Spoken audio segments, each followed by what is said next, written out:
देख रहे हैं हल्ला बोल टीवी और मैं हूं आपके साथ सुरभि। सीबीआई ने शंभू गर्ल्स हॉस्टल कांड में एफआईआर दर्ज कर ली है। अब क्या होगा आगे, इसके बारे में विस्तार से बताएंगे हल्ला बोल टीवी के संपादक दीपक शर्मा। देखिए, सरकार ने सिफारिश कर दी थी सीबीआई जांच के लिए जी। अब जब सरकार ने सीबीआई जांच के लिए सिफारिश कर दी थी तो वो सिफारिश गई होगी गृह मंत्रालय। गृह मंत्रालय से वो सिफारिश गई होगी डीओपीटी से वो जो चिट्ठी है वो गई होगी सीबीआई डायरेक्टर के पास, और सीबीआई डायरेक्टर ने सीबीआई की पटना यूनिट को या आदेश दिया होगा कि आप इस मामले में एफआईआर दर्ज कीजिए और इस केस को अपने हाथ में लीजिए। इसके बाद पटना यूनिट ने केस को अपने हाथ में लिया होगा। और सीबीआई क्या करती है? सबसे पहले जब किसी केस को अपने हाथ में लेती है, सबसे पहले सीबीआई एफआईआर दर्ज करती है। वो पुलिस की दर्ज की हुई एफआईआर पर आगे नहीं बढ़ती है। सीबीआई किसी भी केस को जब अपने हाथ में लेती है तो सबसे पहले सीबीआई अलग एफआईआर, फ्रेश एफआईआर दर्ज करती है। तो सीबीआई ने इस मामले में शंभू गर्ल्स हॉस्टल कांड में एफआईआर दर्ज कर ली, और जैसे ही सीबीआई ने इस मामले में एफआईआर दर्ज कर ली है, अब इस केस की अथॉरिटी, जांच की अथॉरिटी किसके पास हो गई? सीबीआई के पास। अब पुलिस का इस केस से कोई नाता नहीं रहा। अब बिहार पुलिस और एसआईटी का इतना ही नाता रहा कि सीबीआई की टीम, जो सीबीआई के आईओ होंगे जी, उनको जो भी जरूरत होगी, केस डायरी की, सबूतों की, जो भी जानकारी की जरूरत होगी, उसको मुहैया कराना, उसको उपलब्ध कराना बिहार पुलिस का काम जी। जो एसआईटी है वो सारे सबूत अब तक हासिल, जो भी सबूत हैं, जो भी सस्पेक्ट के बारे में जानकारी, मतलब समझ लीजिए केस की डायरी, केस की फाइल हैंड ओवर कर देगी अब सीबीआई को। और उसके बाद सीबीआई अपने हिसाब से घटना स्थल की जांच करेगी, सबूतों की जांच करेगी, postmortem report, viscera report, FSL की रिपोर्ट, पीएमसीएच की रिपोर्ट, तमाम रिपोर्ट की जांच करेगी। एम्स की रिपोर्ट तो अभी तक आई ही नहीं। एम्स में मेडिकल बोर्ड बनाया गया। डॉक्टर विनय कुमार जो फॉरेंसिक के प्रोफेसर हैं, एम्स फॉरेंसिक के, उनको इस मेडिकल बोर्ड का चेयरमैन बनाया, जिसको जांच करके रिपोर्ट देनी थी। लेकिन डॉक्टर विनय कुमार से हल्ला बोल टीवी ने, जो एम्स में शंभू गर्ल्स हॉस्टल कांड में जो छात्रा की मौत हुई, इसकी जांच के लिए जो कमेटी बनी, उसके चेयरमैन है डॉक्टर विनय कुमार। हल्ला बोल टीवी ने कल भी पूछा डॉक्टर विनय कुमार से कि क्या आपको वो सारे डॉक्यूमेंट्स दे दिए गए जिनके आधार पर आपको रिपोर्ट देनी है? तो डॉक्टर विनय कुमार ने कहा कि नहीं जी, अभी तक हमें नहीं मिली है रिपोर्ट्स।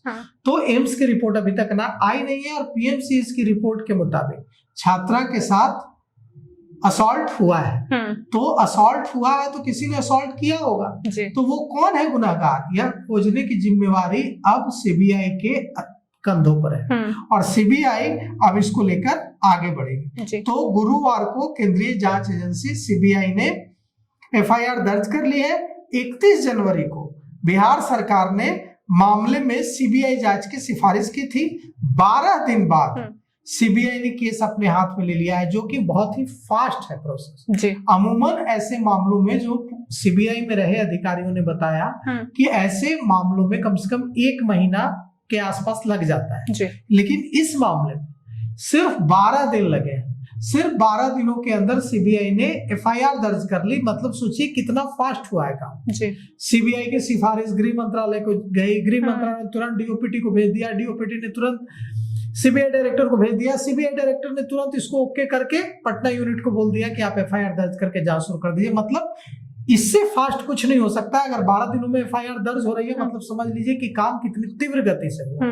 मतलब एकदम साफ है कि सीबीआई और बिहार सरकार का इस मामले को लटकाने का कोई इरादा नहीं। पुलिस के स्तर पर अगर लापरवाही हुई है, एसआईटी के स्तर पर अगर लापरवाही हुई है, तो सबसे बड़ी बात यह है कि सीबीआई पुलिस अफसरों को भी एक्यूज बना सकती है। सीबीआई पुलिस अफसरों पर डिपार्टमेंटल एक्शन लेने के लिए लिख भी सकती है। सीबीआई के पास पावर है। सीबीआई पूछताछ भी कर सकती है पुलिस अफसरों से, ताकि उसको मोटिव का पता चले कि ये लापरवाही है या साजिश है, कॉन्स्पिरेसी है।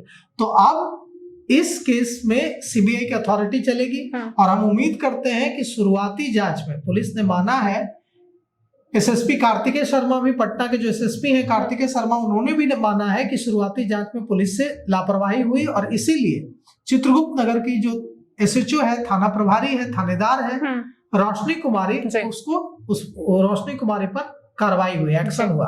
रोशनी कुमारी को निलंबित किया गया है और अब उनके खिलाफ डिपार्टमेंटल एक्शन हो रहा है। साथ ही साथ कदम कुआं के सब इंस्पेक्टर हेमंत झा पर भी डिपार्टमेंटल एक्शन हो सकता है, उन्हें भी सस्पेंड किया गया। तो अब कुल मिला के अब पुलिस इस मामले में, पुलिस का रोल खत्म होता है और यहाँ से CBI का रोल शुरू होता है। तो अब देखिए इस मामले में CBI कैसे आगे बढ़ती है, क्योंकि पुलिस पर बड़े बड़े आरोप लगे हैं। आरोप का बात आपने कहा, जैसे SIT पे फैमिली वाले को भरोसा नहीं था, हमेशा कहा गया कि गलत जांच हो रहा है, मुझे दबाया। CBI के लिए चुनौती नहीं हो सकता है कि मतलब फैमिली है या चाहे जो गवाह है उनका भरोसा जीतना? देखिए CBI का यह काम नहीं है कि वो भरोसा जीते। CBI का काम, CBI के लिए भी इस केस में चुनौतियां तो होंगी। चुनौती तो हर केस है, लेकिन CBI का काम है गुनहगार को ढूंढना, चाहे वो गुनहगार कोई हो, सही तरीके से जांच करना CBI का काम। CBI को अगर जरूरत पड़ेगी कि हमको परिजनों से पूछताछ करनी है तो पूछताछ करेगी CBI। CBI को लगेगा कि अगर हमको पुलिस से पूछताछ करनी है तो पुलिस से पूछताछ करेगी। लेकिन आपने एक बात बिल्कुल ठीक कही, आपने कहा कि परिजन कह रहे थे कि पुलिस का इंटरेस्ट, पुलिस की दिलचस्पी परिजनों पर ही शक करते हैं। आरोपी जो एक्यूज है, जो शंभू गर्ल्स हॉस्टल का मकान मालिक है मनीष चंद्रवंशी और शंभू गर्ल्स हॉस्टल के संचालक हैं, उनसे पूछताछ से ज्यादा दिलचस्पी पुलिस दिखा रही थी परिजनों से पूछताछ में, और परिजनों पर आरोप था परिजनों का कि हम पर दबाव बनाया। तो ये आपने बिल्कुल सही बात कही कि परिजनों ने यह आरोप लगाया कि पुलिस की दिलचस्पी हम पर ही दबाव बनाने में।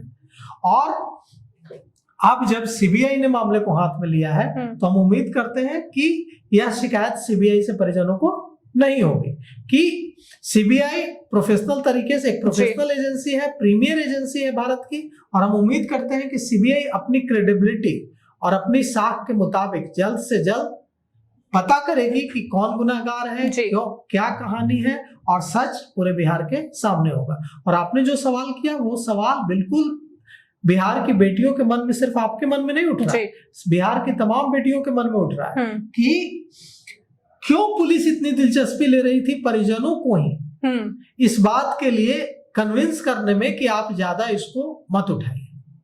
क्यों भाई वीरेंद्र ने कहा कि पुलिस अफसर का कॉल आ रहा है कि इसको मत उठाइए?